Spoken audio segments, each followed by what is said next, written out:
Good morning, students. Today, let me explain you proteins. What are these proteins? As I have already told you, among the biological molecules, we have carbohydrates, proteins, and lipids. Proteins are one which are very important. So today, let us see what proteins are, what they are composed of, what is its importance. So these proteins, they are the important macromolecule composed of one or more polypeptide chains possessing characteristic amino acid sequences. ನಾನು ಹಿಂದಿನ ಕ್ಲಾಸಲ್ಲೆಲ್ಲ ಹೇಳಿದ್ದೆ ನಿಮಗೆ proteins ಕೂಡ ಎಷ್ಟು important, carbohydrates ಎಷ್ಟು important, ಅದಕ್ಕಿಂತ ಜಾಸ್ತಿನೇ proteins important ಅಂತ ಹೇಳಿ. ಸೊ ಇವತ್ತು ಪ್ರೋಟೀನ್ಸ್ ಅಂದರೆ ಏನಂತ ನೋಡೋಣ. ಸೊ ಈ ಪ್ರೋಟೀನ್ಸು ಒಂದು ಇಂಪಾರ್ಟೆಂಟ್ ಬಯಾಲಜಿಕಲ್ ಮಾಲಿಕ್ಯೂಲು, ಅದನ್ನು ಮ್ಯಾಕ್ರೋ ಮಾಲಿಕ್ಯೂಲ್ ಅಂತಲೂ ಕರಿತೀವಿ. ಯಾವುದರಿಂದ ಮಾಡಲ್ಪಟ್ಟಿರುತ್ತೆ, ಯಾವುದರಿಂದ ಆಗಲ್ಪಟ್ಟಿರುತ್ತೆ ಅಂದರೆ ಇದು ಅಮೈನೋ ಆ್ಯಸಿಡ್ಸಿಂದ ಆಗಿರುತ್ತೆ. ಸೊ ಈ ಅಮೈನೋ ಆ್ಯಸಿಡ್ಸು ಬಿಲ್ಡಿಂಗ್ ಬ್ಲಾಕ್ಸ್ ಅಂತ ಕರಿತೀವಿ. ಪ್ರೋಟೀನ್ಸ್ ಆಗಬೇಕು ಅಂತಂದರೆ we need amino acids. So how these amino acids have been linked. ಹಾಗಾದರೆ ಈ ಅಮೈನೋ ಆ್ಯಸಿಡ್ಸು ಹೇಗೆ ಲಿಂಕ್ ಆಗಿರುತ್ತೆ? ಈ ಅಮೈನೋ ಆ್ಯಸಿಡ್ಸು ಒಂದಕ್ಕೊಂದು ಪಾಲಿಪೆಪ್ಟೈಡ್ ಚೈನ್ನ ಮುಖಾಂತರ ಲಿಂಕ್ ಆಗಿರುತ್ತೆ. ಸೊ ಒಂದು ಅಮೈನೋ ಆ್ಯಸಿಡು ಮತ್ತೊಂದು ಅಮೈನೋ ಆ್ಯಸಿಡ್ ಜೊತೆ ಲಿಂಕ್ ಆಗಬೇಕು ಅಂತಂದರೆ we need a polypeptide bond, ಒಂದು ಪೆಪ್ಟೈಡ್ ಬಾಂಡ್ ಬೇಕಾಗಿರುತ್ತೆ.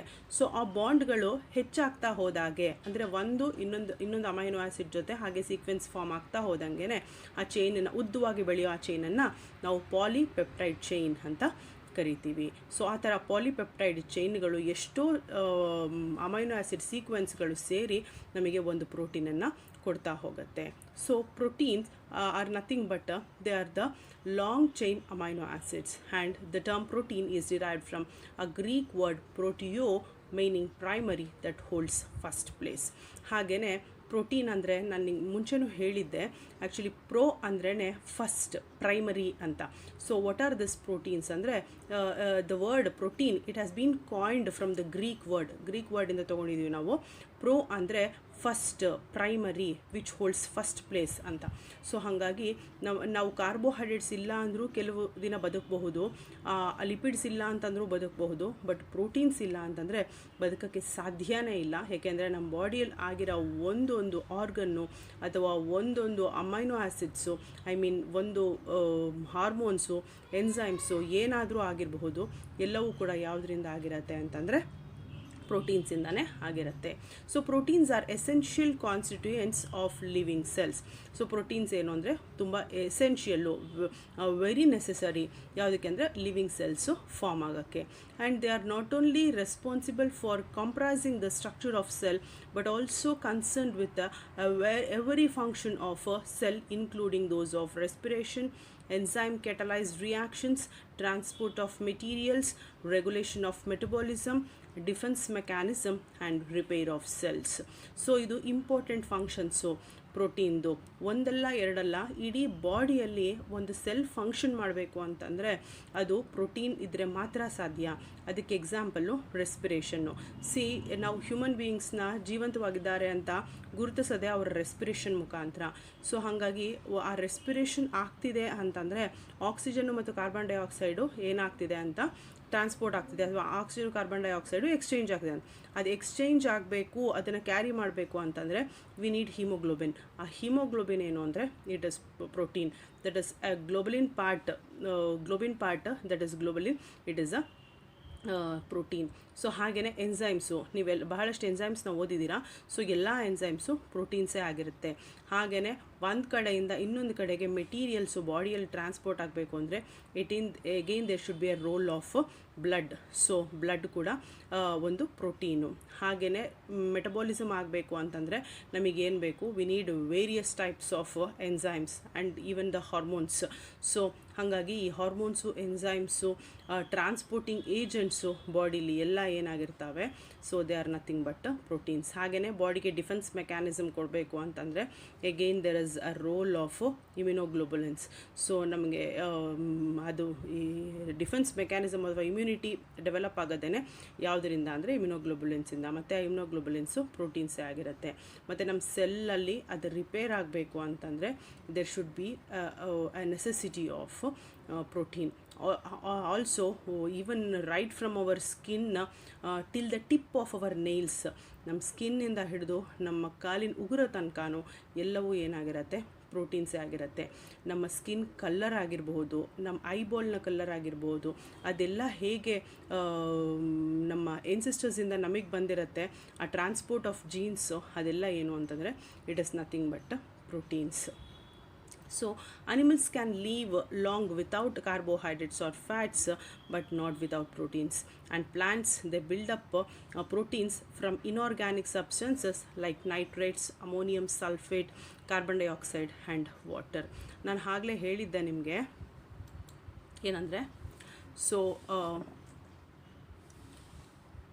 there is see animals how they can sustain. So they can sustain without carbohydrates for the long time.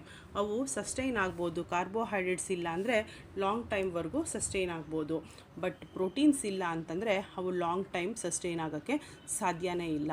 ಯಾಕೆಂದರೆ ನಮ್ಮ tissues, cells ಎಲ್ಲವೂ ಯಾವುದರಿಂದ ಆಗಿರುತ್ತೆ, ಪ್ರೋಟೀನ್ಸಿಂದನೇ ಆಗಿರುತ್ತೆ. ಹಾಗಾಗಿ ಪ್ರೋಟೀನ್ಸು ಬಹಳ ಅವಶ್ಯಕತೆ ನಮಗೆ. So plants, they build up protein from inorganic substances like nitrates, ammonium sulfate, carbon dioxide and water. ನಿಮಗೆ ಗೊತ್ತು ಪ್ಲ್ಯಾಂಟ್ಸು ಅವುಗಳ ಪ್ರೋಟೀನ್ಸನ್ನು ಹೇಗೆ ಪಡ್ಕೋತವೆ ಅಂತಂದರೆ ಇನಾರ್ಗ್ಯಾನಿಕ್ ಸಬ್ಸ್ಟೆನ್ಸಿಂದ, ನೈಟ್ರೇಟ್ಸಿಂದ. ಈ nitrates, ammonium sulphate, carbon dioxide, water ಎಲ್ಲ ಇನಾರ್ಗ್ಯಾನಿಕ್ ಸಬ್ಸ್ಟೆನ್ಸಸ್ಸೇ. ಅವುಗಳನ್ನು ಸೇರಿ ಎಲ್ಲ ಸೇರಿ ಏನಾಗುತ್ತೆ, ಪ್ಲ್ಯಾಂಟು ಫೋಟೋಸಿಂಥಸಿಸ್ನ ಮುಖಾಂತರ ತನ್ನ ಕ್ಲೋರೋಫಿಲ್ನ ಪಿಗ್ಮೆಂಟ್ನ ಮುಖಾಂತರ ಪ್ರೋಟೀನ್ಸನ್ನು ಪಡ್ಕೊಂಡು they can sustain. And proteins are mainly composed of carbon, hydrogen, oxygen and in some cases even sulphur. So sulphur ಇಲ್ಲಾಂದರೂ ಕೂಡ ಪ್ರೋಟೀನ್ಸ್ ಆಗಲ್ಲ. ಬಟ್ ಮೇಯ್ನ್ ಕಾಂಪೌಂಡ್ಸ್ ಏನೇನು ಬೇಕಾಗತ್ತೆ ಅಂತಂದರೆ ಕಾರ್ಬನ್ ಡೈಆಕ್ಸೈಡ್ ಬೇಕಾಗತ್ತೆ, ಮತ್ತು ಎಲಿಮೆಂಟ್ಸು ಕಾರ್ಬನ್ನು, ಹೈಡ್ರೋಜನ್ನು, ಆಕ್ಸಿಜನ್ನು ಬೇಕಾಗಿರತ್ತೆ. ಸೊ ಇಷ್ಟನ್ನು ಸೇರಿಸ್ಕೊಂಡು ಜೊತೆಗೆ sulphur it forms the bond, actually disulphide bond ಅಂತ ಕರಿತೀವಿ. ಆ ಬಾಂಡ್ ಫಾರ್ಮೇಷನ್ ಆಗುತ್ತೆ. ಸೊ ಅದರಿಂದ ಪ್ರೋಟೀನ್ಸು ಫಾರ್ಮ್ ಆಗ್ತಾ ಹೋಗುತ್ತೆ. And a few biologically important proteins are plasma albumin. ಇದೆಲ್ಲ ಎಕ್ಸಾಂಪಲ್ಸು ಪ್ರೋಟೀನ್ಗೆ. ಯಾವುದಂದರೆ plasma albumin, serum globulin, myosin in the muscles and keratin in the hairs. ನಾನು ಆಗಲೇ ಹೇಳಿದ್ನಲ್ಲ, ಸೊ ಮಸಲ್ ಪ್ರೋಟೀನ್ ನಾವು ಮಯೋಸಿನ್ ಅಂತ ಕರಿತೀವಿ. ಮತ್ತು ನಮ್ಮ ಹೇರ್ಗೆ ಕಲರ್ಸ್ ಎಲ್ಲ ಎಲ್ಲಿಂದ ಹೇಗೆ ಸಿಕ್ಕತ್ತೆ ಅಂದರೆ it determined by protein called keratin protein. ಮತ್ತು ಕೊಲ್ಲಾಜನ್ನು ಟೆಂಡಾನ್ಸಲ್ಲಿ ಆಗಿರುತ್ತೆ ಯೂಶಲಿ ಅನಿಮಲ್ಸಲ್ಲಿ ಮತ್ತು ಹ್ಯೂಮನ್ ಬೀಯಿಂಗ್ಸಲ್ಲಿ. And elastin in the ligaments. So ನಮಗೆ ಫ್ಲೆಕ್ಸಿಬಿಲಿಟಿ ಕೊಡುವಂತಹ ಎಲಾಸ್ಟಿನ್ನು ಲಿಗಮೆಂಟ್ಸಲ್ಲಿ. ಆ್ಯಂಡ್ ಲಿಪೋಪ್ರೋಟೀನ್ಸ್ ಆಫ್ ಬ್ಲಡಲ್ಲಿ ಲಿಪೋಪ್ರೋಟೀನ್ಸು, ಮತ್ತು ಕೆಸಿನ್ ಮಿಲ್ಕಲ್ಲಿರೋ ಪ್ರೋಟೀನು, ಮತ್ತು ಹಿಮೋಗ್ಲೋಬಿನ್ ಅವಾಗಲೇ ನಾನು ನಿಮ್ಗೆ ಹೇಳಿದೆ. ಮತ್ತು ಸೈಟೋಕ್ರೋಮ್ ಅಂತ it is an enzyme. And insulin, very well known protein insulin ಮತ್ತು ಆಕ್ಸಿಟೋಸಿನ್. ನಾನು ಆಗಲೇ ಹೇಳಿದೆ ಹಾರ್ಮೋನ್ಸು ಮತ್ತು ಎನ್ಸೈಮ್ಸು ಬಾಡಿಲಿ ಎಲ್ಲನೂ ಏನು ಪ್ರೋಟೀನ್ಸೇ ಆಗಿರುತ್ತೆ ಅಂತ. So coming to the classification of proteins, so proteins we can classify many types, but among those I have selected only one type over here which is very commonly asked. ತುಂಬ ಥರ ನಾವು 4 ರಿಂದ 5 ಥರ ಪ್ರೋಟೀನನ್ನು ಕ್ಲಾಸಿಫೈ ಮಾಡ್ತಾ ಹೋಗ್ಬೋದು. ಕೆಲವನ್ನ structure ಮೇಲೆ, ಕೆಲವನ್ನ composition ಮೇಲೆ, ಹೀಗೆ. ಆದರೆ ನಾನಿಲ್ಲಿ ಏನನ್ನ ಸೆಲೆಕ್ಟ್ ಮಾಡ್ಕೊಂಡಿದ್ದೀನಿ, ಯಾವ ಕ್ಲಾಸಿಫಿಕೇಷನ್ನ ಸೆಲೆಕ್ಟ್ ಮಾಡ್ಕೊಂಡಿದ್ದೀನಿ ಅಂತಂದರೆ, so based upon there formation, ಅಂದರೆ ಹೇಗೆ ಅವು ಅಮೈನೋ ಆ್ಯಸಿಡ್ಸ್ ಮತ್ತು ಬೇರೆ ಪ್ರೋಟೀನ್ ಮಾಲಿಕ್ಯೂಲಿಂದ ಆಗಿರುತ್ತೆ, ಅದರ ಆಧಾರದ ಮೇಲೆ ನಾನು ಇಲ್ಲಿ ಕ್ಲಾಸಿಫಿಕೇಷನ್ನ ಮಾಡ್ತಾ ಇದ್ದೀನಿ ಪ್ರೋಟೀನ್ಸ್ದು. So proteins can be classified into 3 types, that is simple proteins, conjugated proteins and derived proteins. So what are simple proteins? Simple proteins are those they are very simple in nature and made up of only few amino acids. ಕೆಲವು amino ಆಸಿಡ್ಸಿಂದ ಮಾತ್ರ ಆಗಿರುತ್ತೆ, ತುಂಬ simple ಆಗಿರುತ್ತೆ. And which can be linked as usual by the peptide bond. So peptide ಬಾಂಡಿಂದ link ಆಗಿರುತ್ತೆ. ಅದಕ್ಕೆ example ಏನು ಅಂದರೆ ಆಲ್ಬುಮಿನ್ನು, ಗ್ಲೋಬುಲಿನ್ನು, ಕೊಲ್ಲಾಜನ್ನು, ಗ್ಲುಟಿನ್, ಇದೆಲ್ಲ ಪ್ರೋಟೀನ್ಗಳು ಆಯಿತು. ತುಂಬ ಇದನ್ನು ಸಿಂಪಲ್ ಪ್ರೋಟೀನ್ ಅಂತ ಕರಿತೀವಿ. ಇದು ಪ್ಯೂರ್ ಆಗಿರುತ್ತೆ. ಆದಷ್ಟು ಯಾವುದೇ ರೀತಿಯಾದ ಸಬ್ಸ್ಟೆನ್ಸು ಅಥವಾ ನಾನ್ ಪ್ರೋಟೀನು ಇದರಲ್ಲಿ ಮಿಕ್ಸ್ ಆಗಿರಲ್ಲ. ಸೊ ಇದು ಕೆಲವೇ ಅಮೈನೋ ಆಸಿಡ್ಗಳಿಂದ ಆಗಿರುತ್ತೆ. ಅದಕ್ಕೆ ನಾವು ಇದನ್ನು ಸಿಂಪಲ್ ಪ್ರೋಟೀನ್ಸ್ ಅಂತ ಕರಿತೀವಿ. And the second one is conjugated protein. That is these type of proteins are called conjugated proteins because they contain non-protein substances along with the protein like proteins. The non-protein substances may be carbohydrates, lipids, nucleic acids, phosphorus, etc. So conjugated proteins ಅಂದರೆ protein already ಇರುತ್ತೆ, ಆ protein ಜೊತೆ ನಾನ್ ಪ್ರೋಟೀನ್ದು ಒಂದು substance ಯಾವುದಾದ್ರೂ combine ಆಗಿರುತ್ತೆ. ಆ ನಾನ್ protein ಪಾರ್ಟ್ನ ನಾವು ಪ್ರೋಸ್ಥೆಟಿಕ್ group ಅಂತ ಕರಿತೀವಿ. ಅಂಥ ಪ್ರೋಸ್ಥೆಟಿಕ್ ಗ್ರೂಪ್ಗಳು ಯಾವ್ಯಾವುದಾಗಿರುತ್ತೆ ಅಂದರೆ ಅದು ಕಾರ್ಬೋಹೈಡ್ರೇಟ್ ಆಗಿರ್ಬೋದು, ಲಿಪಿಡ್ ಆಗಿರ್ಬೋದು, ನ್ಯೂಕ್ಲಿಕ್ ಆಸಿಡ್ಸ್ ಆಗಿರ್ಬೋದು ಅಥವಾ ಫಾಸ್ಫರಸ್ ಆಗಿರಬಹುದು. Example, nucleoprotein. See over here, along with the protein, you can see a nucleon part, that is nucleic acids. So nucleic acids protein ಜೊತೆ ಕಂಬೈನ್ ಆದರೆ ಅದನ್ನು ನಾವು ನ್ಯೂಕ್ಲಿಯೋಪ್ರೋಟೀನ್ಸ್ ಅಂತ ಕರಿತೀವಿ. And lipoproteins, that is lipid part, lipid is combining with the protein. So lipoproteins have formed. And it is glycoprotein, that is a carbohydrate, so that is glucose which is combined with the proteins. And phosphoproteins are those which has been combined with the phosphorus. So over here the nucleic acids, the lipids, the carbohydrates and phosphorus, all these are called prosthetic groups. ಇದನ್ನೆಲ್ಲ ನಾವೇನಂತ ಕರಿತೀವಿ common ಆಗಿ ಅಂದರೆ prosthetic groups ಅಂತ ಕರಿತೀವಿ. So the third one is derived protein. That is, these type of proteins include proteoses, peptones and peptides which are derivatives of proteins. So ಈ derived proteins ಏನಂದರೆ ಪ್ರೋಟೀನ್ಗಳಿಂದಾನೇ ಆಗಿರುತ್ತೆ, ಬಟ್ ಪ್ಯೂರ್ ಪ್ರೋಟೀನ್ ಆಗಿರಲ್ಲ. It may be an incomplete proteins, ಅದು proteoses ಆಗಿರ್ಬೋದು, peptones ಆಗಿರ್ಬೋದು ಅಥವಾ peptide ಬಾಂಡ್ಗಳಾಗಿರ್ಬೋದು, but they are of protein in nature. So which has been derived from a protein molecule, ಅದಕ್ಕೆ ಇದನ್ನು ಡಿರೈವ್ಡ್ ಪ್ರೋಟೀನ್ಸ್ ಅಂತ ಕರಿತೀವಿ. ಸೊ ಬಾಡಿಯಲ್ಲಿರುವಂತಹ fibrinogen which usually helps for clotting, and haemoprotein, so which usually present in the blood. So ಇದೆಲ್ಲ ಏನು ಅಂದರೆ derived proteins ಅಂತ ಕರಿತೀವಿ. So coming to the peptide bond. So amino acids usually they have two different groups over here. ಈ peptide bonds ಹೇಗೆ form ಆಗುತ್ತೆ ಅಂತ. So ಈ ಅಮೈನೋ ಆಸಿಡ್ಸಲ್ಲಿ ಎರಡು ಬೇರೆ ಬೇರೆ ಥರ ಗ್ರೂಪ್ಸ್ ಇರುತ್ತೆ. So one is called carboxylic group at the one end and one more is called amino group on the other end in the same molecule. So ಇದು ಒಂದು ಪ್ರೋಟೀನ್ ಮಾಲಿಕ್ಯೂಲು. ಸೊ ಇಲ್ಲೇನಾಗಿರುತ್ತೆ ಅಂತಂದರೆ one ಎಂಡಲ್ಲಿ amino group ಮತ್ತು ಮತ್ತೊಂದು ಎಂಡಲ್ಲಿ carboxylic group ಇರುತ್ತೆ. So ಇದನ್ನು amino acids ಅಂತ ಕರಿತೀವಿ. It is usually it forms the structure of amino acid. So amino acids ಅಂದ್ರೇ, ಅಮೈನೋ ಅಂದರೆ ಒಂದು ಅಮೈನೋ ಗ್ರೂಪ್ ಇರಬೇಕು ಅಂತ, ಆ್ಯಸಿಡ್ ಅಂದರೆ ಅದು ಕಾರ್ಬಾಕ್ಸಿಲಿಕ್ ಆ್ಯಸಿಡ್ಡು. ಸೊ ಯಾವುದು ಅಮೈನೋ ಗ್ರೂಪು ಮತ್ತು ಕಾರ್ಬಾಕ್ಸಿಲಿಕ್ ಆ್ಯಸಿಡ್ ಎರಡನ್ನೂ ಇಟ್ಕೊಂಡಿರುತ್ತೋ ಅಥವಾ ಎರಡೂ ಇರುತ್ತೋ ಅದನ್ನು ಅಮೈನೋ ಆಸಿಡ್ಸ್ ಅಂತ ಕರಿತೀವಿ. When amino group of one amino acid reacts with the carboxylic group of other molecule, an elimination of water leads to formation of a peptide bond. So ಇಲ್ಲಿ ನಾನು ಎಕ್ಸಾಂಪಲ್ ತೊಗೊಂಡಿದ್ದೀನಿ. ಇದು ಒಂದು ಅಮೈನೋ ಆ್ಯಸಿಡ್ಡು, ಇದು ಮತ್ತೊಂದು amino acid. ಯಾವಾಗ ಒಂದು amino ಗ್ರೂಪ್ನ ಒಂದು ಆ್ಯಸಿಡ್ ಎಂಡ್ ಇನ್ನೊಂದು ಅಮೈನೋ ಆ್ಯಸಿಡ್ನ ಅಮೈನ್ ಎಂಡನ್ನು ಕಂಬೈನ್ ಆಗುತ್ತೋ, ಸೊ ಅವೆರಡು ರಿಯಾಕ್ಟ್ ಆಗಿ ಒಂದು ವಾಟರ್ ಮಾಲಿಕ್ಯೂಲ್ ಏನಾಗುತ್ತೆ, ಇಟ್ ಎಕ್ಸಿಸ್. ಸೊ ಇದು ಒಂದು ವಾಟರ್ ಮಾಲಿಕ್ಯೂಲು ಎಕ್ಸಿಟ್ ಆಗುತ್ತೆ. ಸೊ ಒಂದು ವಾಟರ್ ಮಾಲಿಕ್ಯೂಲ್ ರಿಮೂವ್ ಆಗುತ್ತೆ. ಆ ವಾಟರ್ ಮಾಲಿಕ್ಯೂಲ್ ರಿಮೂವ್ ಆದ ತಕ್ಷಣವೇ ಈ ಕಾರ್ಬಾಕ್ಸಿಲಿಕ್ ಎಂಡು ಮತ್ತು ಅಮೈನ್ ಎಂಡು ಎರಡರ ಮಧ್ಯೆನೂ ಒಂದು ಬಾಂಡ್ ಫಾರ್ಮೇಷನ್ ಆಗುತ್ತೆ. ಈ ಬಾಂಡ್ CONH, ಈ ಬಾಂಡನ್ನೇ ನಾವೇನಂತ ಕರಿತೀವಿ, ಪೆಪ್ಟೈಡ್ ಬಾಂಡ್ ಅಂತ ಕರಿತೀವಿ. So it is nothing but A dehydration reaction. So dehydration ಆಗುತ್ತೆ ಅಂದರೆ ವಾಟರ್ ಮಾಲಿಕ್ಯೂಲ್ ಏನಾಗುತ್ತೆ, ರಿಮೂವ್ ಆಗುತ್ತೆ.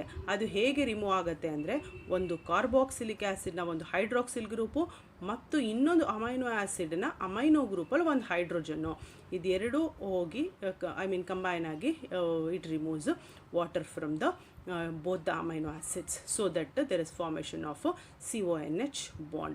So peptide bond formed by the condensation of two or more amino acids, 2 or 3 amino acids with the elimination of water. Therefore amino acids are held together by a bond called peptide bond, and the formation of the peptide bond can be represented by CONH. ನಾಗಲೇ ಹೇಳಿದ್ನಲ್ಲ, ಈ CONH ಇದು ಹೊಸ bond, ಎರಡು amino ಆಸಿಡ್ಸ್ಗಳ ಮಧ್ಯೆ form ಆಗಿದ್ದು.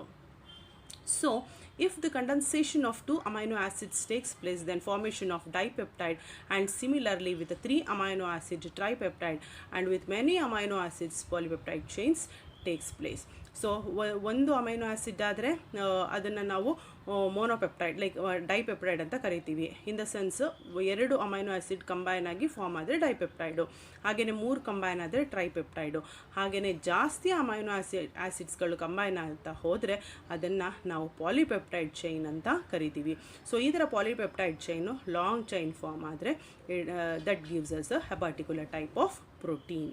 So coming to the amino acids. So amino acids are the building blocks of proteins. They are the organic compound containing both amino and a carboxylic group. ನಾನು ಆಗಲೇ ಹೇಳಿದೆ ಯಾಕೆ amino ಆ್ಯಸಿಡ್ಸ್ಗೆ ಆ ಹೆಸರು ಅಂತ. So it should have on amino group as well as carboxylic group in the same molecule. And proteins on hydrolysis give amino acids, and the general molecular formula to represent amino acid is RCHCOH NH2. So amino acids ಅಂದರೆ ಅದು ಒಂದು amino group ಮತ್ತು carboxylic group ಎರಡು ಬೇರೆ ಬೇರೆ ಎಂಡಲ್ಲಿ ಇರಬೇಕು. ಮತ್ತು ನಾವು ಒಂದು ಆರ್ ಅಂತ ನಾವೇನು ರೆಪ್ರೆಸೆಂಟ್ ಮಾಡ್ತಾ ಹೋಗ್ತೀವಿ, ಈ ಆರಿಗೆ ನಾವು ಬೇರೆ ಬೇರೆ ಹೈಡ್ರೋಕಾರ್ಬನ್ಸ್ನ ರೆಪ್ರೆಸೆಂಟ್ ಮಾಡ್ತಾ ಇದ್ದ ಹಾಗೆ ನಮಗೇನು ಸಿಗುತ್ತೆ, ಬೇರೆ ಬೇರೆ ಅಮೈನೋ ಆ್ಯಸಿಡ್ಸು ಸಿಗ್ತಾ ಹೋಗುತ್ತೆ. So this is the common general molecular formula. So where if we go on representing or we get various or different types of amino acids. ಮತ್ತು ಪ್ರೋಟೀನ್ಸು ಅಷ್ಟೇ, ಅದು ಹೈಡ್ರೋಲಿಸಿಸ್ ಆದರೆ ಮತ್ತೆ ನಮಗೆ ವಾಪಸ್ ಏನು ಸಿಗುತ್ತೆ, ಅಮೈನೋ ಆ್ಯಸಿಡ್ಸೇ ಸಿಗುತ್ತೆ. In the sense proteins if it breaks in presence of water that is called protein hydrolysis. ಬಾಡಿಯಲ್ಲಿ ಪ್ರೋಟೀನ್ ಹೈಡ್ರೋಲಿಸಿಸ್ ಮಾಡೋದೆ ಎನ್ಸೈಮ್ಸು. ಸೊ ಅದು ಹೈಡ್ರೋಲೈಸ್ ಆದ ತಕ್ಷಣ ನಮಗೇನು ಸಿಗುತ್ತೆ, ಅಮೈನೋ ಆ್ಯಸಿಡ್ಸು ಸಿಕ್ಕತ್ತೆ. So coming to the classification of amino acids, how we can classify amino acids. Amino acids can be classified as essential and non-essential amino acids based upon its essentiality. So ಅದರ ಅವಶ್ಯಕತೆಯ ಆಧಾರದ ಮೇಲೆ ನಾವು amino ಆ್ಯಸಿಡ್ಸ್ನ classify ಮಾಡ್ತೀವಿ. ಹೇಗೆ ಅಂದರೆ essential ಮತ್ತು non essential ಅಂತ. ಇಲ್ಲಿ ಹೆಸರೇ ನಮಗೆ ಸಜೆಸ್ಟ್ ಮಾಡ್ತಾ ಇದೆ. ಎಸೆನ್ಷಿಯಲ್ ಅಂದರೆ ಅವಶ್ಯಕತೆ ಇರುವಂತಹುದು, ಯಾವುದಕ್ಕೆ ಅಂದರೆ ಬಾಡಿಗೆ. ನಾನ್ ಎಸೆನ್ಷಿಯಲ್ ಅಂದರೆ ಬಾಡಿಗೆ ಅವಶ್ಯಕತೆ ಏನು ಇಲ್ಲ.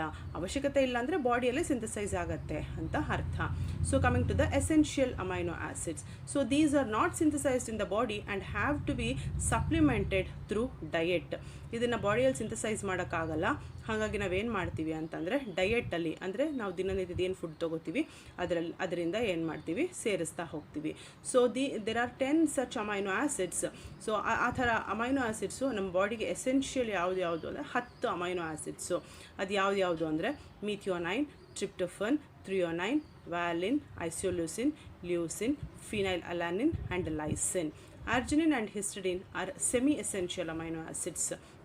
ಈ 10ರಲ್ಲಿ ನಾವು ಸೆಮಿ ಎಸೆನ್ಷಿಯಲ್ ಅಂತಲೂ ಕರಿತೀವಿ. ಅಂದರೆ ಸ್ವಲ್ಪ ಭಾಗ ಮಾತ್ರ ಬಾಡಿಯಲ್ಲಿ ಸಿಂಥಸೈಸ್ ಆಗುತ್ತೆ, ಇನ್ನು ಉಳಿದಿದ್ದನ್ನು ನಾವು ಅವುಗಳ ಎಸೆನ್ಷಿಯಾಲಿಟಿ ಇರೋದ್ರಿಂದ ಡಯಟ್ ಮುಖಾಂತರ ತೊಗೋಬೇಕಾಗತ್ತೆ ಅಂತ. ಅವುಗಳಲ್ಲಿ ಸೆಮಿ ಎಸೆನ್ಷಿಯಲ್ ಯಾವುದು ಅಂದರೆ ಆರ್ಜಿನಿನು ಮತ್ತು ಹಿಸ್ಟಿಡಿನು. ಇನ್ನು ಉಳಿದಿದ್ದೆಲ್ಲನೂ ನಾವು ಎಸೆನ್ಷಿಯಲ್ ಅಮೈನೋ ಆ್ಯಸಿಡ್ ಅಂತಲೇ ಕನ್ಸಿಡರ್ ಮಾಡ್ತೀವಿ. So the second one is non-essential amino acid. So this non-essential amino acid can be synthesized in the body by the liver. So liver ಅಲ್ಲಿ ಈ non-essential amino acid synthesize ಆಗ್ತಾ ಹೋಗುತ್ತೆ. And even if they are not present in the food, the body can manage to synthesize them. ಅವುಗಳನ್ನು ನಾವು ಆಹಾರದಲ್ಲಿ ತಗೊಳ್ಳಬಹುದು, majority ನಾವು ತೊಗೊಳ್ಳೋದಿಲ್ಲ. So ಏನಕ್ಕೆ ತೊಗೊಳ್ಳೋದಿಲ್ಲ ಅಂದರೆ ಲಿವರಲ್ಲೇ ಸಿಂಥಸೈಸ್ ಆಗೋದ್ರಿಂದ ಬಾಡಿ ಅದನ್ನು ಮ್ಯಾನೇಜ್ ಮಾಡ್ಕೊಳ್ಳುತ್ತೆ ಸಿಂಥಸೈಸ್ ಮಾಡಿಕೊಂಡು. ಅದು ನಾನ್ ಎಸೆನ್ಷಿಯಲ್ ಅಮೈನೋ ಆ್ಯಸಿಡ್ಸ್ಗೆ ಎಕ್ಸಾಂಪಲ್ಸ್ ಯಾವ್ಯಾವುದು ಅಂತಂದರೆ glycine, alanine, aspartic acid, asparagine, glutamic acid, serine, arginine, cysteine, proline and tyrosine. So ಇವುಗಳು ನಾನ್ ಎಸೆನ್ಷಿಯಲ್ ಅಮೈನೋ ಆ್ಯಸಿಡ್ಸ್ಗೆ ಎಕ್ಸಾಂಪಲ್. ಕೆಲವು ಸ್ಟ್ರಕ್ಚರ್ಗಳನ್ನ ಮೆನ್ಷನ್ ಮಾಡಿದ್ದಾರೆ ಸಿಲೆಬಸಲ್ಲಿ, ಅದನ್ನು ಮಾತ್ರ ನಾನು ಇಲ್ಲಿ ತೋರಿಸಿದ್ದೀನಿ. ಸೊ ಯಾವ ಸ್ಟ್ರಕ್ಚರ್ ಹೇಳಿದ್ದಾರೆ ಅಂತ. ಒಂದು ಗ್ಲೈಸಿನ್ ಹೇಳಿದ್ದಾರೆ. Will call glycine as A simple amino acid ಅಂತ ಕರಿತೀವಿ.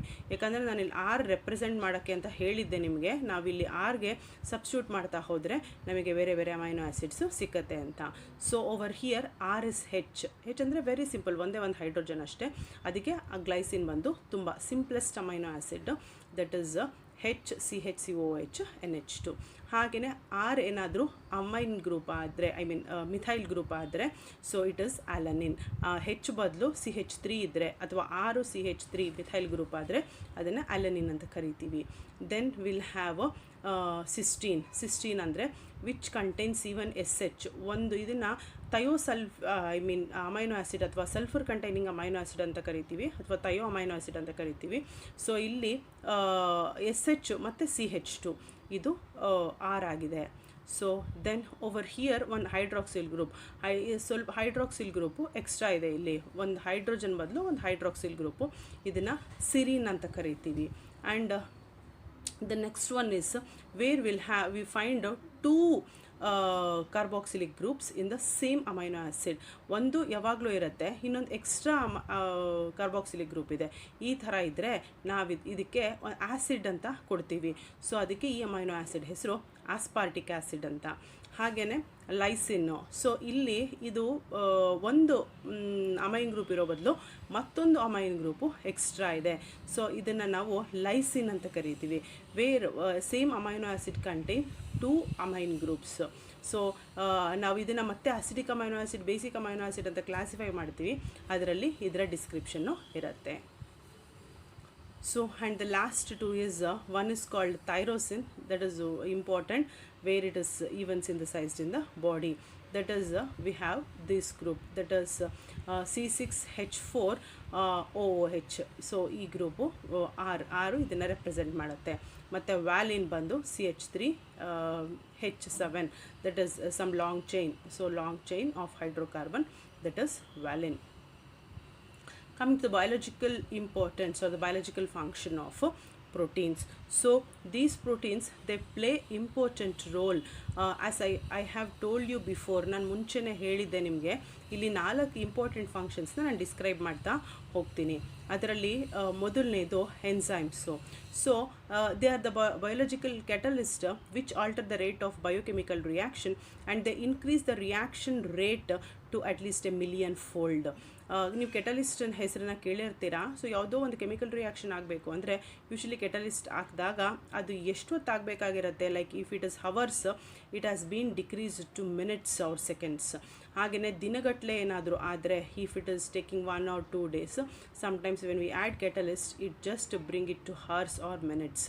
ಈ ಥರ ದಿನಗಟ್ಟಲೆ ಆಗುವಂಥದ್ದು ನಿಮಿಷಗಳಲ್ಲಿ ಅಥವಾ ನಿಮಿಷಗಳದು ಸೆಕೆಂಡ್ಸಲ್ಲಿ ಆಗ್ತಾ ಹೋಗುತ್ತೆ. ಅದು ಕೆಟಲಿಸ್ಟ್ನ role. So which alters the rate of reaction ಅಂತ. ಹಾಗೆಯೇ ಬಾಡಿಯಲ್ಲಿರುವಂತಹ ಎನ್ಸೈಮ್ಸ್ನ ನಾವು ಬಯೋಕೆಮಿಕಲ್ ಕೆಟಲಿಸ್ಟ್ ಅಂತ ಕರಿತೀವಿ.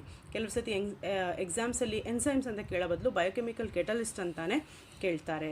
ಸೊ ಏನು ಮಾಡ್ತವೆ ಅವು ಅಂದರೆ, ಬಾಡಿಯಲ್ಲಿ enzymatic reaction, that is biochemical ರಿಯಾಕ್ಷನನ್ನು ಪ್ರೊಸೀಡ್ ಆಗಬೇಕಂದ್ರೆ ಎನ್ಸೈಮ್ಸೇ ಮಾಡಬೇಕು. ಸೊ ಅವು 1,000,000 fold ರೇಟ್ ಆಫ್ ರಿಯಾಕ್ಷನನ್ನು ಇನ್ಕ್ರೀಸ್ ಮಾಡ್ತಾ ಹೋಗುತ್ತೆ. So all the enzymes are protein in nature and are able to catalyse all types of reactions which involve digestion of carbohydrates, proteins and fats. ಅಂದರೆ ನಾವು ತಿನ್ನೋ ಆಹಾರ ಎಲ್ಲ ಕಾರ್ಬೋಹೈಡ್ರೇಟ್ಸು, ಪ್ರೋಟೀನ್ಸ್, ಫ್ಯಾಟ್ಸೇ ಆಗಿರ್ತವೆ. So ಅವುಗಳನ್ನು ಡೈಜೆಸ್ಟ್ ಮಾಡಬೇಕು ಅಥವಾ ಬ್ರೇಕ್ ಆಗಬೇಕು ಈ ಲಾರ್ಜ್ ಮಾಲಿಕ್ಯೂಲ್ಸು ಸಿಂಪ್ಲೆಸ್ಟ್ ಮಾಲಿಕ್ಯೂಲ್ಗೆ. In the sense carbohydrates which has to break down into glucose, protein has to break down into amino acids and fats into glycerols and fatty acids. So ಈ ಥರ break ಆಗಬೇಕು ಅಂತಂದರೆ ನಮಗೇನು ಬೇಕು, enzymes ಬೇಕೇ ಬೇಕು. So enzymes like maltase and lactase, they convert disaccharides into monosaccharides and helps in digestion of carbohydrates. ನೀವು ಇದು ಕಾರ್ಬೋಹೈಡ್ರೇಟ್ಸಲ್ಲಿ ಓದಿದ್ದೀರಾ ಏನು ಅಂದರೆ, ಮಾಲ್ಟೋಸು, ಲ್ಯಾಕ್ಟೋಸು, ಸುಕ್ರೋಸು ಎಲ್ಲ ಮಾಲ್ಟೇಸ್, ಲ್ಯಾಕ್ಟೇಸ್ ಮತ್ತು ಸುಕ್ರೇಸ್ನ ಸಹಾಯದಿಂದ ಈ ಎನ್ಸೈಮ್ಸ್ ಸಹಾಯದಿಂದ ಏನಾಗುತ್ತೆ, ಹೈಡ್ರೋಲಿಸಿಸ್ ರಿಯಾಕ್ಷನ್ ಆಗಿ ಅವುಗಳು ಓಲಿಗೋಸ್ಯಾಕರೈಡ್ಸ್ ಇದ್ದವೆಲ್ಲ ಮೊನೋಸ್ಯಾಕರೈಡ್ಸ್ ಆಗಿ ಬ್ರೇಕ್ ಆಗುತ್ತೆ. That is maltose converts into glucose and glucose, lactose into glucose and galactose, and sucrose into glucose and fructose. So similarly, proteases, they convert protein into amino acids and thereby helping the digestion of proteins. And also lipases digest lipids to glycerol and fatty acids. ನಾನು ಆಗಲೇ ಹೇಳಿದಾಗೆ proteins amino acids convert ಆಗುತ್ತೆ in presence of trypsin which is an enzyme that is present in small intestine. And lipase ಅಷ್ಟೇ. So we have got ಪ್ಯಾನ್ಕ್ರಿಯಾಸಿಂದ ಒಂದು enzyme release ಆಗುತ್ತೆ, ಅದನ್ನು pancreatic lipase ಅಂತ ಕರಿತೀವಿ. So which usually breaks fats into fatty acids and glycerols. All these are what? Enzymes. So all these enzymes are what? They are protein in nature. So hangagi proteins, they play a vital role in digesting all types of food molecules. So coming to transporting agents. So these agents, they transport, they act as biological molecules, and they just cross like an ion that crosses the cellular membranes. So proteins illa antandre ಇದು ಯಾವ biological molecules ಏನಾಗಲ್ಲ, cross ಆಗಲ್ಲ cell ಮೆಂಬ್ರೇನ್ನ. Example, haemoglobin, a conjugated protein of blood, it transport oxygen to tissues. That is a myoglobulin, a muscle protein that transport oxygen to muscles.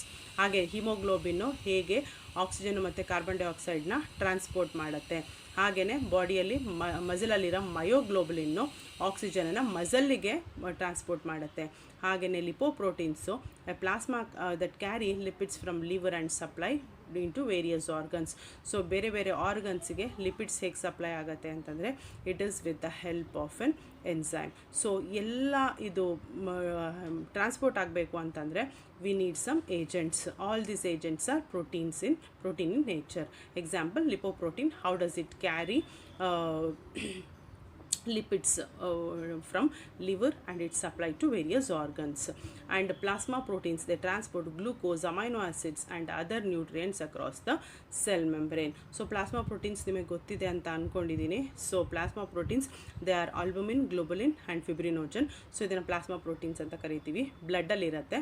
So ಇದರ function ಏನು ಅಂತಂದರೆ glucose, amino acid ಮತ್ತು ಅದರ ಬೇರೆ ಬೇರೆ ನ್ಯೂಟ್ರಿಯೆಂಟ್ಸನ್ನು cell ಮೆಂಬ್ರೇನಿಗೆ ತಲುಪಿಸುತ್ತೆ.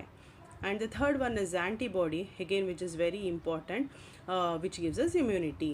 So antibodies are the proteins synthesized by the body to show defense mechanism against infection causing bacteria or viruses. So ನಮ್ಮ ಬಾಡಿಲಿ ಏನು infections ಆಗ್ತಾ ಹೋಗುತ್ತೆ, ಅದು ಬ್ಯಾಕ್ಟೀರಿಯಾಯಿಂದನೋ, ವೈರಸ್ಸಿಂದನೋ, ಫಂಗಸ್ಸಿಂದನೋ, ಯಾವುದಾದ್ರೂ ಪ್ರೋಟೋಸೋವಾಯಿಂದನೋ, ಇದೆಲ್ಲನೂ ನಾವು ಹೇಗೆ ಡಿಫೆನ್ಸ್ ಮೆಕ್ಯಾನಿಸಮ್ ಮುಖಾಂತರ ನಾವು ಕ್ಲಿಯರ್ ಮಾಡ್ಕೋಬೋದು ಅಂತಂದರೆ ನಮ್ಮ ಆ್ಯಂಟಿಬಾಡೀಸು ಆರ್ಗ್ಯಾನಿಸಮ್ ಎಂಟರ್ ಆದ ತಕ್ಷಣವೇ ಏನಾಗುತ್ತೆ, ರಿಲೀಸ್ ಆಗ್ತಾ ಹೋಗುತ್ತೆ. So many protein show defence mechanism against foreign bodies and microorganism which invade human body. So human ಬಾಡಿಗೆ ಅದು ಇನ್ವ್ಯಾಡ್ ಮಾಡ್ತಾ ಇದ್ದಂಗೆ, ಎಂಟ್ರಿ ಆಗ್ತಾ ಇದ್ದಂಗೆ ನಮ್ಮ ಬಾಡಿಯಲ್ಲಿರೋ ಆ್ಯಂಟಿಬಾಡೀಸು ದೇ ಜಸ್ಟ್ ಸ್ಟಿಮ್ಯುಲೇಟ್ ಆಗಿ ಈ ಬರ್ತಕ್ಕಂಥ ಆ್ಯಂಟಿಜನ್ಸು, ನಾವು ಈ ಫಾರಿನ್ ಪಾರ್ಟಿಕಲ್ಸ್ನ ಆ್ಯಂಟಿಜನ್ಸ್ ಅಂತ ಕರಿತೀವಿ. ಸೊ ಈ ಆ್ಯಂಟಿಬಾಡೀಸು ಆ್ಯಂಟಿಜನ್ ಜೊತೆ ಹೋರಾಡೋಕ್ಕೆ ಶುರು ಮಾಡುತ್ತೆ. Proteins like immunoglobulins produce antibodies which neutralize the antigens produced by foreign bodies or microorganism and protects the body against various diseases. ಈ ಆ್ಯಂಟಿಬಾಡೀಸ್ ಏನು ಮಾಡ್ತವೆ ಅಂತಂದರೆ ಈ ಆ್ಯಂಟಿಜನ್ಸು ಬಾಡಿಗೆ ಎಂಟರ್ ಆಗ್ತಾ ಇದ್ದಂಗೆ ಅವುಗಳನ್ನು ನ್ಯೂಟ್ರಲೈಸ್ ಮಾಡೋಕ್ಕೆ ಶುರು ಮಾಡ್ತವೆ. ನ್ಯೂಟ್ರಲೈಸ್ ಮಾಡಿ ಅವುಗಳನ್ನು ಅಲ್ಲೇ ಕಿಲ್ ಮಾಡುತ್ತೆ. ಸೊ ಆವಾಗ ಏನಾಗುತ್ತೆ ಅಂತಂದರೆ ಬಾಡಿಯಲ್ಲಿ ಫಾರಿನ್ ಪಾರ್ಟಿಕಲ್ಸು ಯಾವುದೇ ಥರ ಡಿಸೀಸಸ್ನ ಕಾಸ್ ಮಾಡೋಕ್ಕೆ ಬಿಡಲ್ಲ. ಎಕ್ಸಾಂಪಲ್ಸ್ ಏನು ಅಂದರೆ gamma globulins and hormones which are otherwise called biochemical messengers. ಹೇಗೆ ಎನ್ಸೈಮ್ಸ್ನ ಬಯೋಕೆಮಿಕಲ್ ಕೆಟಲಿಸ್ಟ್ ಅಂತ ಕರಿತೀವಿ, ಹಾಗೆ ಹಾರ್ಮೋನ್ಸ್ನ ಬಯೋಕೆಮಿಕಲ್ ಮೆಸೆಂಜರ್ಸ್ ಅಂತ ಕರಿತೀವಿ. So many hormones are protein that help in proper functioning of various organs. That is important hormones are insulin, growth hormone, thyroid hormone, parathormone, oxytocin, adrenaline, androgen, estrogen, progesterone, many. In the sense, all the hormones, whatever present in the body, they are all protein in nature anta. So ಈ ಹಾರ್ಮೋನ್ಗಳಲ್ಲಿ ಇಲ್ಲಿ 2 ಹಾರ್ಮೋನ್ನ ಮಾತ್ರ describe ಮಾಡ್ತೀನಿ, ಯಾಕೆಂದರೆ ಅದೆರಡೇ ಮಾತ್ರ ಸಿಲೆಬಸಲ್ಲಿ mention ಆಗಿದೆ. ಒಂದು insulin, ಮತ್ತೊಂದು ಆಕ್ಸಿಟೋಸಿನ್ನು. So coming to the insulin, as everybody know, they are secreted from the beta cells which are present in the islets of Langerhans in the pancreas. So there are 3 types of cell in the islets of Langerhans, that is alpha, beta and delta. So the alpha glucagon secrete ಮಾಡುತ್ತೆ, beta insulin ನ, ಮತ್ತೆ delta cells somatostatin ನ. ಇಲ್ಲಿ alpha beta ನಮಗೆ ತುಂಬ important ಆಗುತ್ತೆ, ಮತ್ತು beta cells ಇನ್ಸುಲಿನ್ನ secrete ಮಾಡೋದ್ರಿಂದ ಸೊ ಅದು ಬ್ಲಡ್ ಶುಗರ್ ಲೆವೆಲ್ನ ಬಾಡಿಯಲ್ಲಿ ಕಡಿಮೆ ಮಾಡ್ತಾ ಹೋಗುತ್ತೆ. So chemically it is A polypeptide and consisting of 2 polypeptide chains, that is chain A and chain B. ಇಲ್ಲಿ ಇನ್ಸುಲಿನ್ನು ಎರಡು ಬೇರೆ ಬೇರೆ ತರಹದ ಚೈನನ್ನು ಹೊಂದಿರುತ್ತೆ. ಮೊದಲನೇದನ್ನ ಚೈನ್ ಎ ಅಂತ ಕರಿತೀವಿ, ಎರಡನೇದನ್ನ ಚೈನ್ ಬಿ ಅಂತ ಕರಿತೀವಿ. And chain A is acidic in nature and consist of 21 amino acids, whereas chain B is basic and contains 30 amino acids and these two are linked by a disulphide bond. ನಾನು ಆವಾಗಲೇ ನಿಮಗೆ sulphur ಹೇಳಿದ್ದೆ, disulphide bond ಮುಖಾಂತರ ಪ್ರೋಟೀನಲ್ಲಿ ಸೇರಿಕೊಂಡು ಅದು ಆ ಬಾಂಡನ್ನು link ಮಾಡುತ್ತೆ ಒಂದು ಅಮೈನೋ ಆ್ಯಸಿಡ್ನ ಇನ್ನೊಂದರ ಜೊತೆ ಅಂತ. ಇಲ್ಲಿ ಹಾಗೆಯೇ ಚೈನ್ ಎ ಮತ್ತು chain B, that is 21 amino acid containing A ಚೈನನ್ನು 30 amino acid containing B chain ಜೊತೆ ಲಿಂಕ್ ಮಾಡಬೇಕು ಅಂದರೆ there is an essentiality of this disulphide bond. And the important function of insulin is to decrease the level of glucose in the blood, and it stimulates the uptake and utilization of glucose in the skeletal muscles. So it decreases the synthesis of insulin that leads to a disorder called diabetes. So diabetes mellitus, diabetes ಇದೆ ಅಂತಂದರೆ ಪೇಷಂಟ್ಸಲ್ಲಿ ಇನ್ಸುಲಿನ್ನ ಸೆಕ್ರೇಷನ್ನು ಕಡಿಮೆ ಆಗಿದೆ ಅಥವಾ ನಿಲ್ಲಾಗಿದೆ ಅಂತ. So ಈ ಥರ insulin ನಮ್ಮ ಬಾಡಿಯಲ್ಲಿ ಬ್ಲಡ್ ಗ್ಲೂಕೋಸ್ ಜಾಸ್ತಿ ಆಗ್ತಾ ಇದೆ ಅಂತಂದರೆ ಅರ್ಥ ಇನ್ಸುಲಿನ್ ಸೆಕ್ರೇಷನ್ ಕಡಿಮೆ ಆಗ್ತಿದೆ ಅಂತ. ಸೊ ಇನ್ಸುಲಿನ್ ಅವಶ್ಯಕತೆ ತುಂಬ ಇರುತ್ತೆ, ಹಾಗಾಗಿ ಇನ್ಸುಲಿನ್ನ ಹೊರಗಡೆಯಿಂದ ತಗೋತೀವಿ. ಆ ಇನ್ಸುಲಿನ್ನು ಪೂರಾ ನಿಂತೇ ಹೋದರೆ ಪ್ಯಾನ್ಕ್ರಿಯಾಸು ಅಥವಾ ಬಿಟಾ ಸೆಲ್ಸು ಸೆಕ್ರೇಟ್ ಮಾಡೋದು, ಆ ಕಂಡೀಷನ್ನ ನಾವು ಡಯಾಬಿಟಿಸ್ ಅಂತ ಕರಿತೀವಿ. ಸೊ ಗ್ಲೂಕೋಸು ಸ್ಕೆಲಿಟಲ್ ಮಸಲ್ಸಲ್ಲಿ ಅಥವಾ ಬಾಡಿಯಲ್ಲಿ ಸೆಲ್ಸಲ್ಲಿ ಗ್ಲೂಕೋಸ್ ಅಬ್ಸರ್ವ್ ಆಗಬೇಕಂದ್ರೆ ನಮಗೆ ಇನ್ಸುಲಿನ್ ಬೇಕೇ ಬೇಕು. ಸೊ ಇನ್ಸುಲಿನ್ ಇಲ್ಲ ಅಂತಂದರೆ ನಮ್ಮ ಬಾಡಿಲಿ ಯಾವುದೇ ತರಹದ ಗ್ಲೂಕೋಸು ಸೆಲ್ಲಿಗೆ ತಲುಪಲ್ಲ ಅಂದರೆ ಸೆಲ್ಸ್ ಬಿಕಮ್ಸ್ ಡೆಡ್. ಸೊ ಹಾಗಾಗಿ ಇನ್ಸುಲಿನ್ ಅವಶ್ಯಕತೆ ತುಂಬ ಇರುತ್ತೆ. And coming to the last hormone and the last topic, that is oxytocin. It is a polypeptide hormone secreted by pituitary gland. So we have got anterior pituitary and posterior pituitary. ಅದರಲ್ಲಿ posterior pituitary hormone ಒಂದು ಆಕ್ಸಿಟೋಸಿನ್ನು. So this oxytocin chemically is formed by 8 amino acids with a disulfide bond and hence called octopeptide and has a molecular weight of 1000. So ಇದು ಆಕ್ಸಿಟೋಸಿನ್ನು 8 amino ಆ್ಯಸಿಡ್ಸಿಂದ ಆಗಿರುತ್ತೆ. So 8 amino acids ಹೇಗೆ link ಆಗಿರ್ತವೆ ಅಂದರೆ polypeptide ಚೈನ್ನ ಮುಖಾಂತರ and disulphide ಬಾಂಡ್ಸ್ನ ಮುಖಾಂತರ. So ಈ ಥರ ಆಕ್ಸಿಟೋಸಿನ್ನು ಎಷ್ಟು ಮಾಲಿಕ್ಯುಲರ್ ವೆಯ್ಟ್ನ ಹೊಂದಿರುತ್ತೆ ಅಂದರೆ around 1000. And it performs 2 important functions, that is it performs many functions. Among those, here the 2 important one is contraction of uterus during labor. So delivery ಟೈಮಲ್ಲಿ uterine smooth ಮಸಲ್ನ contract ಮಾಡುತ್ತೆ. So ಹಿಂಗೆ ಮಾಡೋದ್ರಿಂದ parturition ಅಂದರೆ child birth help ಮಾಡುತ್ತೆ oxytocin. And ejection of milk from the breast, ಮತ್ತು breast milk eject ಆಗಂಗೆ delivery ಆದಮೇಲೆ ಬ್ರೆಸ್ಟ್ ಮಿಲ್ಕ್ ಎಜೆಕ್ಟ್ ಆಗೋ ಥರ ಮಾಡುತ್ತೆ. ಇದೆರಡು ಆಕ್ಸಿಟೋಸಿನ್ನ ಇಂಪಾರ್ಟೆಂಟ್ ಫಂಕ್ಷನ್ಸ್. ಸೊ ಇದರಲ್ಲಿ ಪ್ರೋಟೀನ್ಸಲ್ಲಿ ಇನ್ನು ಇಂಪಾರ್ಟೆಂಟ್ ಏನೇನು ಯೂಶ್ವಲಿ ನೀವು ಓದ್ಕೋಬೇಕು ಅಂತಂದರೆ ಅದೇ ಈ 3 ಮಾರ್ಕಿಗಾದರೆ ಬಯೋಕೆಮಿಕಲ್ ಕೆಟಾಲಿಸ್ಟ್ ಅಂತನೋ ಅಥವಾ ಬಯೋಕೆಮಿಕಲ್ ಮೆಸೆಂಜರ್ಸ್ ಅಂತನೋ ಕೇಳ್ತಾರೆ. ಅದು ಬಿಟ್ಟು ಇಂಪಾರ್ಟೆನ್ಸ್ ಆಫ್ ಪ್ರೋಟೀನ್ಸ್ ಕೇಳ್ತಾರೆ. ಸೊ ಅದರಲ್ಲಿ ಪರ್ಟಿಕ್ಯುಲರಾಗಿ ಅದು 4 ಕಾನ್ಸಂಟ್ರೇಟ್ ಮಾಡಲೇಬೇಕು ನೀವು. Transporting agent as well as antibodies ಮತ್ತು biochemical messengers as well as biochemical catalyst. ಒಂದೊಂದನ್ನೇ ಕೇಳಿದರೆ 3 ಮಾರ್ಕಿಗೆ ಕೇಳ್ತಾರೆ, ಇಲ್ಲಾಂದರೆ ಜನರಲ್ ಆಗಿ 5 ಮಾರ್ಕಿಗೆ explain the importance of proteins ಅಥವಾ ಬಯೋಲಜಿಕಲ್ ಇಂಪಾರ್ಟೆನ್ಸ್ ಆಫ್ ಪ್ರೋಟೀನ್ಸ್ ಅಂತ ಕೇಳ್ತಾರೆ. So other then that classification ಬರೀಬೇಕಾದ್ರೆ you have to mention even the examples. So 2 ಕೇಳಿದರೆ 5 ಮಾರ್ಕಿಗೆ you have to write those 2 things. So thank you for your patience listening. This completes the protein.